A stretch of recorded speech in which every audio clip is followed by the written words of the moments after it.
sa inyo. First of all, gusto ko yung pinakita nyo na emosyon sa inyong ginawang performance. Parang pakiramdam ko yung pinapasa nyo yung love and light sa isa't isa.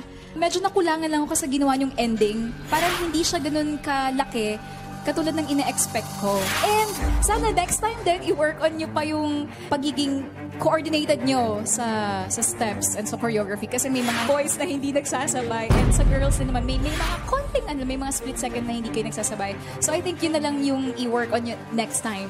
Congratulations! Agree po ako sa sinabi niyo po, Ate Jonah, na yung expression po and yung love po na napapakita nyo po sa performance nyo po sa amin. May mali po pero di po namin pinansin yun. Ang ganda po ng performance niya pero nabitin po talaga ako. Gusto ko po talaga ng more. Ang galing niyo po maghahagis ng yo-yo kahit gaano po kataas ang galing. Good luck! Thank you,